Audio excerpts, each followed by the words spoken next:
So wonderful to be back with our entire group of creative people who have put together the wonderful dance films that you have seen just shortly before. And now it's always a difficult choice to make as what you want to lead with.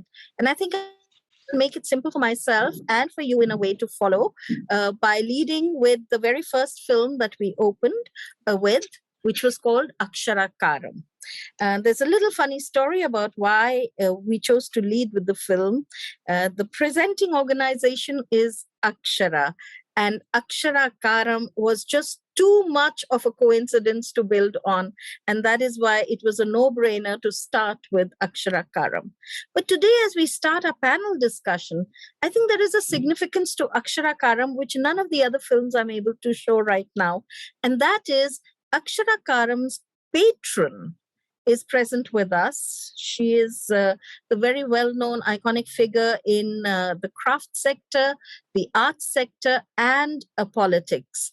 So I'd like to welcome today Jaya Jaitly ji and like to request that we start with you, Jaya ji, by asking you to let us know a little bit about the background in which Akshara Karam was created and how you thought of the link between calligraphy and dance. Okay. Well, I always find ways of insinuating craft into everything.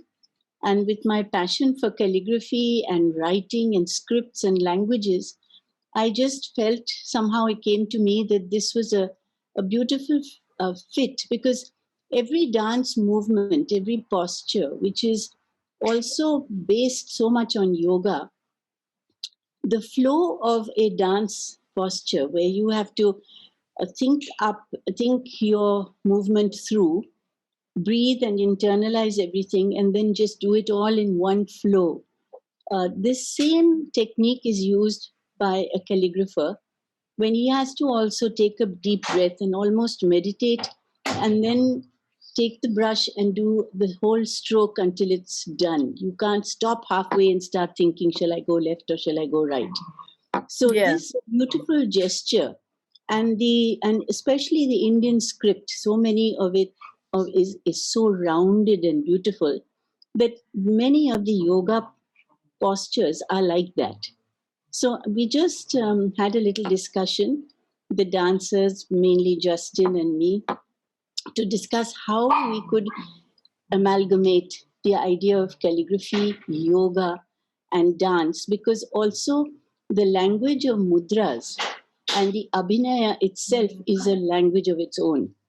And if we're talking about many scripts and languages of India, then here is one language that has to also be fitted in and recognized. So that's how the whole thinking process started. After that, I just left it to the dancers to choreograph and feel within themselves how they could bring all this together. The calligrapher was there watching them and doing his work alongside. And it just worked out so perfectly that I was really thrilled that it was an idea that was workable. It was an idea that we should develop. And it was not something that I tried to jam together, which was false and not integral to the whole process of creation. Actually, the entire dance film seemed integral to the bigger exhibition called Akshara that you had mounted yes, at that time. That was also Akshara, right? Yes. Right. And it was the first time I saw the film and I was so stunned. And I'm just so glad that we are getting an opportunity to showcase it, that this festival is not insisting on things made in this calendar year or, in this chronological year. So may I ask the next question to you, Justin, since you were the one who was entrusted with the idea of converting this rounded movement of calligraphy into dance. What were your concerns? What were the languages you were exploring? By which I mean, the languages, scripts that you were exploring. And how did the fact that the camera could cut, break, edit, which is quite different from the process of the calligraphy, sort of enhance the work? Well, for the script that we used, we chose Devanagari because it would have been too difficult to privilege one region over another. I mean, and as Jaya said, many of them are very beautiful and a lot of them are much rounder than Devanagari, but we chose Devanagari because the style of dance used, Bharatanatyam, is also perhaps less rounded than some of the other styles, dance styles of India. And I think what Jaya said about calligraphy and that impulse, that moment where you gather together your thoughts and your breath inwards, and as you expel your breath, the ink and the pen flow together with the hand and the intention of the person who's writing. We tried to keep that intention in all of the phrases that were created for this piece. It really all came from that. And then there was also, I don't know if I'm exactly answering your question, but as we were creating the dance and dancing, we were really feeling very strongly about the interplay between text, meaning, sound, potential sound, and its visual representations, both in the medium of being written, as well as perhaps the more fluid in time-wise dance renditions of those letters and those words. You know, the ideal calligraphy is really very beautiful, and dance too is very beautiful. But what stuns me in this film is the eye that was able to see so much beauty. Every frame is a danced frame, I feel, you know. So was this a conscious effort? Did you work very closely with your filmmaker, Kalpana, or was it just Kalpana's own aesthetics speaking? I mean, I would like to give a huge amount of credit to Kalpana. She was absolutely she's a very sensitive and very beautiful filmmaker, if you see her other films also. But it was very much a collaborative work. Navtej was also involved, Navtej Johar and Kalpana Subramaniam. And we didn't seem to have any point of conflict anywhere. We were just, every time I met with her, it was exciting. And we just worked on the wonderful shooting session that she had directed, and we just put it together and discussed music and came up with different ideas, and always came to a meeting point. And so it was really very much a collaborative effort. Yes, as classical Bharatanatyam is a collaborative effort, that came through so well in the film. So we next film also looked at poetry. In fact, it looked very intensely at poetry, and that film was Within, made by Sreyashi Dey, based on the poetry of Ishika Rajan. So Sreyashi, I have seen you do the work of your father, who's a renowned poet of India. And I was a little surprised to realize that this piece was not written by him, but by Ishika, because I think your father has been so prolific that he's given you every emotion to play with in his films, in his poetry. And you've captured it very well in past films. So tell us a little bit about the process. And then the quick change moods that you created with the landscapes around you, urban landscapes. All of them were urban, concrete, built landscapes. Yeah. Firstly, thank you for this wonderful discussion, and it's really lovely to be able to talk about one's work, as you know. So yes, I have been in the last year working a lot with my father's poetry, and this one, Ishika, is actually my daughter. So yeah, so I had not mentioned that. So what happened was she is, at the moment she's not dancing. I have twin daughters and they both dance ODC with me. But Ishika's also, she's very private, so she doesn't like to publish her work, her writing work. But last year when we were going through these difficult times, I had talked to her about writing something for me. And how it started was talking about the chaos outside and what we are going through. And I felt like there was a journey within, delving inside to find our strength or resources or just thoughts and explorations within. So she did write this for me, and I told her, because she's a dancer, so I told her to have the visual aspect in mind as well. So she wrote that. Of course, she said to me that I don't want my name to be out there, so don't use it. But here I am using it anyway. Well, tell her that you did the best thing possible. You didn't tell me who she was. And so I come across a little stupid at this moment, but doesn't matter. Great poetry. No, because I didn't mention it. Anyway, so that's how the process was. We started with discussions. She wrote the poem.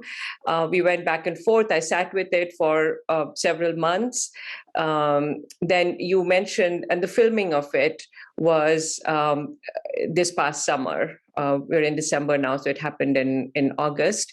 And the quick changes in location, so the idea was kind of dealing with the aspects of duality. So the duality in our physical spaces, outside spaces, inside spaces, within us, the landscape, physical landscape, the internal landscapes. And the entire film was shot in Ann Arbor in Michigan, and I explored different physical spaces as well, a lot on campus at the university, but also in the town, and many different kinds of spaces. So there's that aspect of duality, the aspect of delving within and journeying within to find the still center. And you'll also find in terms of the visual aspect and the look, being an Odissi dancer, I have some of it closer to the Odissi Aharya, and then some of it is not. Again, a conscious choice to explore that duality, and then eventually none of that really is actually to explore the uncertainties, I would say, because the cutting is also sometimes a little rapid, which makes you feel as if you're not on certain ground. You know, when I started doing dance and the camera work and created Dance Lens, at that time I met an American filmmaker, Jody Kaplan, and I asked Jody, who is the final choreographer of a dance film? And interestingly, she told me it's the editor. And she analyzed it by saying that ideally the dancer should be the choreographer, should be the cameraman, should be the editor. So I do believe that, that really, because the same thought carries without any possible gaps and all that. But this is the first time I'm realizing that also the poetry, if there is a poetic line that is common to it, should be written ideally by the dancer or a dancer, because you visualize so many things, you anticipate so much, you give the spaces by which you can do many things. And we saw the same happening in a way in a very tiny 3-minute film that I absolutely love made by Ramya. Ramya, your film Asha, Until We Meet Again, is this tiny, brilliant, intense netra abhinay, just where the expression of the eyes carry the day. It's a frame of half a doorway. And you say so much in that. So tell us a little bit about the film, and do mention on what occasion you have created this film, because that just ties everything up. So thank you, Arshiya and Sreyashi, for inviting me to be a part of this presentation. Yes, actually, I made this film in August, and actually till COVID hit, I was very tech challenged and extremely tech averse as well, having learned the form Bharatanatyam in a very organic way from my gurus. But I started exploring, how to share what I was doing, and particularly with my keen interest in Abhinaya. Film is such a perfect way to share, and as Arshiya ji said, with Netra Abhinaya, you can get so close up to the face and really communicate the intensity and depth of what you want to say. So as we approached 9/11 this year, which was the 20th anniversary, I had all these memories come back to me from the day it happened. It seemed like just yesterday, because my son, who was 5 years old at that time, time was so traumatized by these images that kind of dominated TV in America. And also the 10th anniversary, I had done a Kshetriya Padam about separation. And I know everybody in the room had tears in their eyes. So I kept thinking about that. And I thought, oh, maybe now that I'm exploring film, maybe this is a good way to share or actually pay a tribute to this occasion through a short film. And so I just came up with this idea of how a person who loses somebody feels in that moment, and how how we have so much resilience, to overcome that, and we keep hoping for better things. And that's where the name Asha came. And originally, actually, I had wanted to do just as a silent film with just me doing the abhinay. But then I didn't know if everybody would get it. So we added some poetry that it wasn't spoken. It was just there on the side of the frame, which until we meet again. And I thought that would be enough to communicate. And then when I ran this film by somebody, and she said, oh, I think there's something wrong with the sound. I couldn't hear anything. And then I realized, oh, they don't realize that was purposeful, that I hadn't put sound in there, but they maybe just trying to figure out where the sound was and missed the point, so to speak. So we added a small bit by Rakesh Chaurasya that we found actually online. And we put the music on top, laid the music over the film.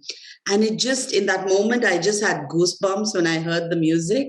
And I thought, okay, this is the way to go. And we're going to do this. So that's how it all came together. And we shared it on 9/11 as a tribute. So, Ramya, you use the word goosebumps. And if I remember anything of the Natya Shastra, it is actually that every rasa, they give you ways of expressing it, and goosebumps comes quite often in the Natya Shastra. And honestly, your film is the moment I thought of Rasashwat as the name for this curation, because if in 3 minutes you could convey rasa so powerfully, then I think this was something that we should have celebrated. So it's very interesting. Now, about not getting what you're saying, having that doubt, I think it pervades almost all dance filmmakers. Have we edited too much out? Are we still making sense? Is it too decontextualized? Is it too linear to be sort of, almost imposing your own view and not allowing interpretation? So doubts, I think, persist in every art, and definitely the art of the dance filmmaker. I'd like to introduce at this point of time Surjit Nongmekapam is from the beautiful state of Manipur. And although Manipur has a classical dance form called Manipuri, there is a lot more of dance there than is contained in the rubric of Manipuri, than is permitted in the classical pantheon. So in the first place, I was very happy to see that his work was not sticking to these cookie cutter versions of anything that is described as dance in India. Secondly, his films are short, brilliant, powerful, and they allow us a wonderful insight into this lesser visited area of Manipur. I have included 2 films because, frankly, it was an inadequacy on my part. I couldn't decide which one to keep. So I said they are short enough, and I think I can get away with the 2 of them. Later, I realized when he sent me the notes that actually they're part of the same thinking process, same set of video installations that he had created. So the first film that you saw in the film that we scheduled in this curation was Ima Kethal, and the second one was RKCS. Both the films are very unique. Ima Kethal is the women's market in Manipur. under normal times, it is buzzing till about 5 o'clock, when, because the sun sets early there, it becomes dark and then it empties out. But during COVID period, it was a totally different scene. And maybe we have you speak about that first, Surjit, and then RKCS, because both are very unusual films. So Ima Ketal, that is unique because of very little movement, almost no movement. Yeah. Yes, thank you again. So I would like to talk about the films. It's a very poetic film, and then, as you said, I don't really dance in this film because this film was shot during this pandemic situation in Manipur. As you could see in the video, also, it was very empty. Imaketel is one of the Asian largest market run by women only, and it's a very, very chaotic places. But during the pandemic time, there was very empty, and all of suddenly, all the stories, all the ima means woman or mother in Manipuri. So it's kind of like all the, because when the market was open, there was a lot of story, there we can hear these voices from many women, but during the pandemic time there was nothing, there was nothing at all, and it was just like a ghost market, and it is ghost market for me because there I feel that the energy still exists even though the body was not there. So I went to the Imam market and shot this film. In this, actually, the film I shot is the old Imam market, and we also have now the new market. New market is more like a construction with a modern look, but still the old one also is still running. But I choose the old one because it is the one of the oldest Imam market in the world actually, and so for me this film actually I was actually one of the object actually because I feel for me the space is more powerful than my body. My body is just like one of the object that I want to collaborate, just to take granted from the space, and then want to share the space to the people of the those who don't have any ideas what is happening in Imam market now. And then the second film is RKCS. It's one of the one of the historical painter artists in Manipur here, and that especially the painting itself is one of the. Will you tell us his name, Rajkumar? It's it's called Rajkumar Chandrajit Sana. Sana, yeah. Chandrajit Sana, yeah.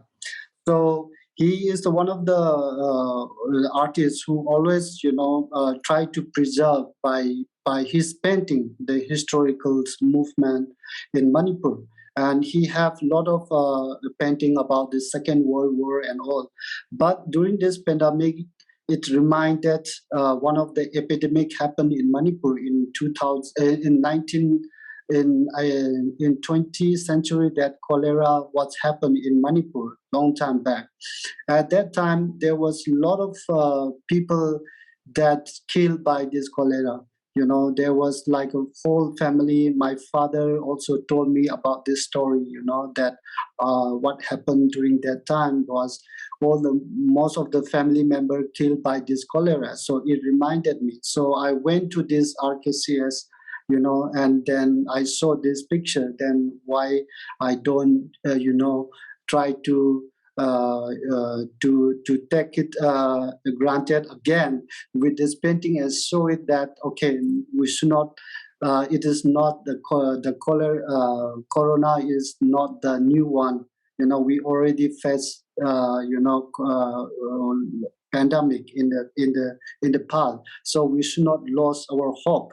So that kind of idea I came up, and then I request to this RKCS museum to use this painting, beautiful painting, and also as you said, these two film is actually one of the project was collaborated with my friend Isaac Imonia from US. So we had actually we were three choreographer. They also have a short film, three films. So we combine what is happening around the world. Like one is from Japan. So we try to collect this story, what is happening during this pandemic time. And then we also try to portrait with the poetic. It also my first time that I use poetic like a script on my film. Usually I don't write so much, but this is the first time that I write the poem for this film, and then yeah, it's kind of merged with the body and the landscape, and then my inner voice to the text with the text. Yeah. I actually found this film, the second one particularly, also very interesting because of the way you move the camera on the painting. That you made the shots from the painting, because it's a very comprehensive painting, which is actually a study by itself of life in Manipur and during the pandemic period. And there were so many things we didn't know. Pung, pena, so many instruments are featured there. Some are associated with death rituals. And we see this today on stage, and nobody knows that this is the past history. Or let's say nobody outside Manipur knows that this is the past history. So the way your camera panned on the painting also was by itself a sort of ensemble work happening with just the images of the paintings. So I found it very interesting. And of course, the Imaketal was just too much. Jayaji, you may remember what a delightful place it has been. I have done so much shopping there. And it is true, you hear this babble of many pitches at the same time. So all the stories that are being told.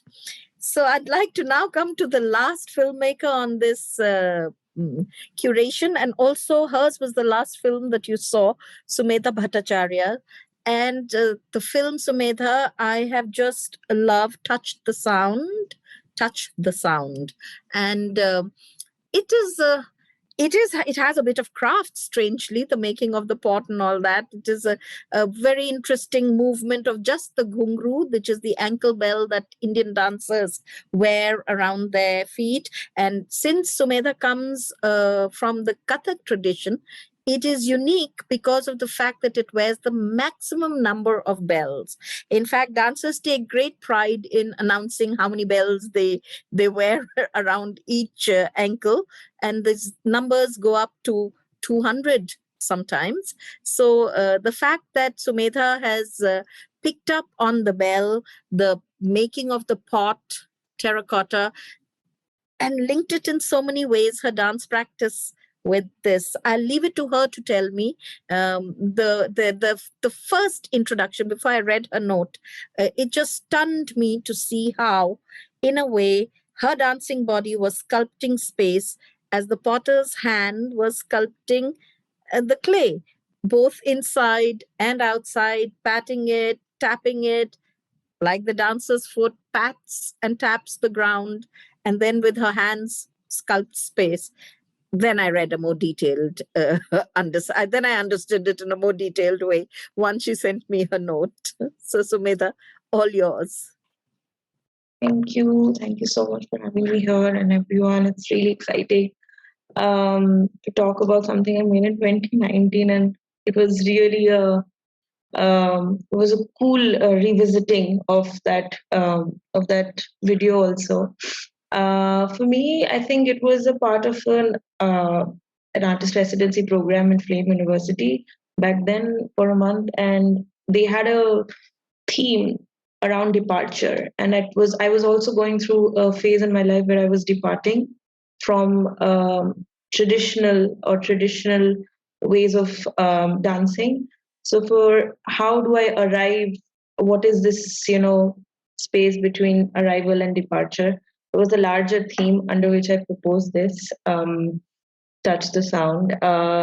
It was honestly speaking, for the entire month, I mean almost 3 weeks, I wasn't able to articulate what I really want to do there. I was literally looking for, it was actually happening in a sculpture studio, but it was so interesting to find my conversations with the potter artist was really around how pottery and the way they label, even a ceramic pot is akin to that of a body. So the vase is called the lip.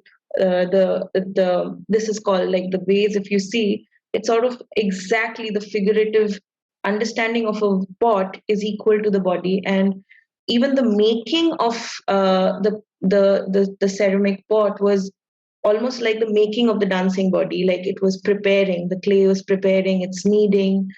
So I found that relationship between the making, the process of that goes behind a dancing body.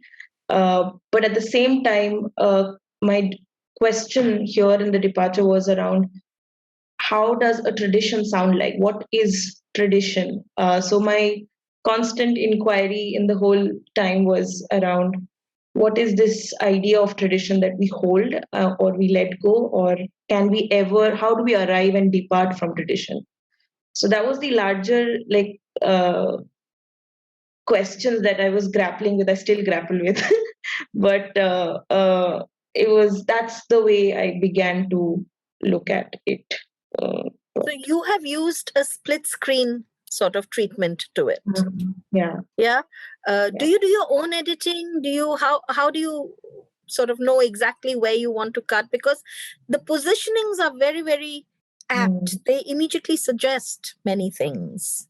I think it was my movements were inspired from careful and close reading of the entire ceramic process making. So from the clay making so the movements were also, it was also something which was partially a performance there, and this was projected on a screen on the sculpture studio, and so that's why this video can be looked holistically with the performance, where I am actually performing the movements that are inspired from or borrowed from exactly the hand movements. The sound also is from each of these processes of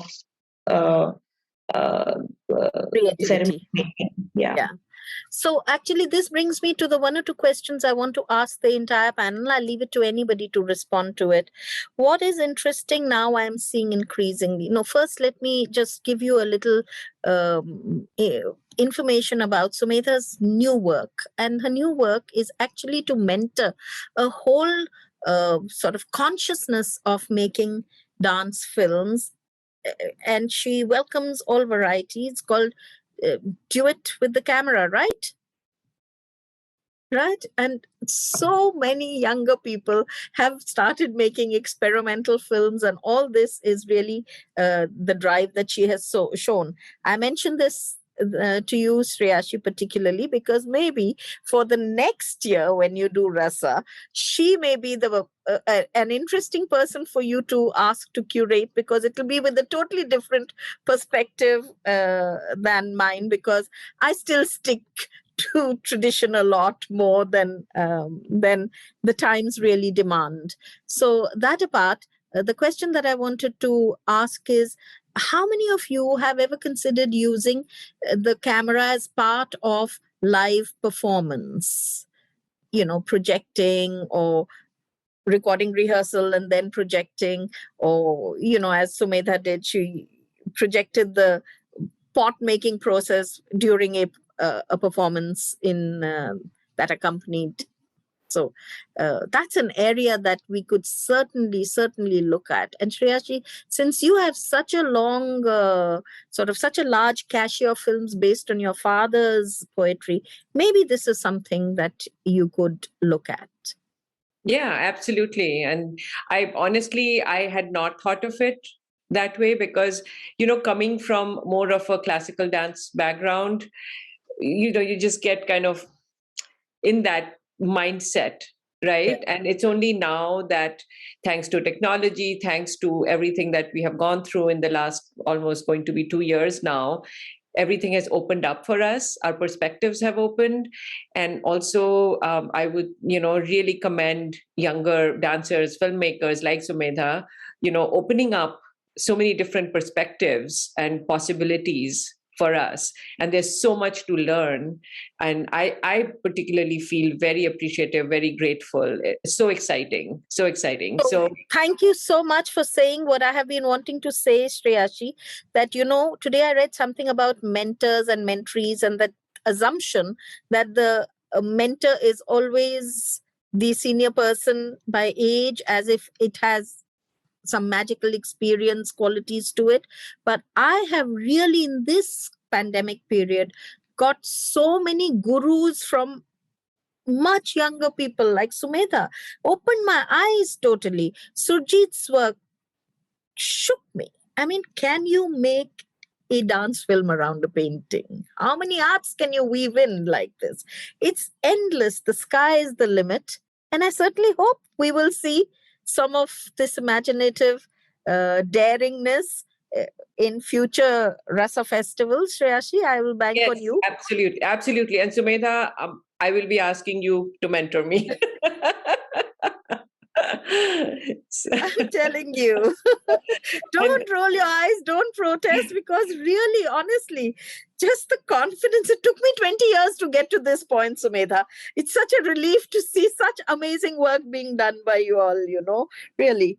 So I was equally startled when I saw the beauty of Akshara Karam, as I was when I saw Ramya's tiny film hit me in the solar plexus and still make me cry. So, Rasa got conveyed in those 3 minutes.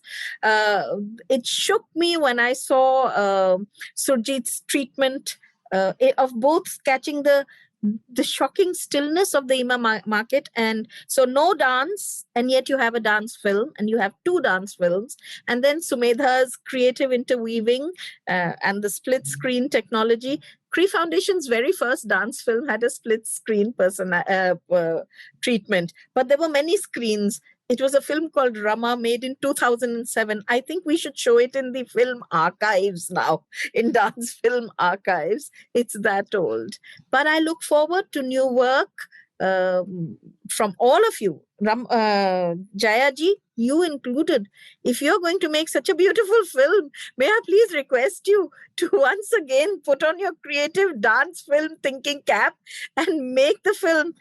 Justin is there. Navtej is back in India nowadays. So your whole team is right at hand.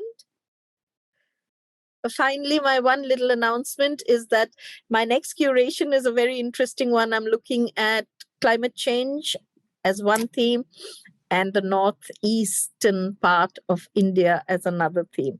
So without sort of explaining, just quickly tell you that Surjit is going to be one of the star featured filmmakers there. Ramya, you're going to come in to the climate change one. I talked about it the first time I spoke to you about films. So it's finally falling into place. I look forward to this. Sreyashi, wish you the best with all the rest of the events. This year's Rasa Festival is happening in a very interesting manner. Every month there is a little creative expression, a little delightful offering of the arts, and not like, everything put together in a short time span. So all the best. Thank you.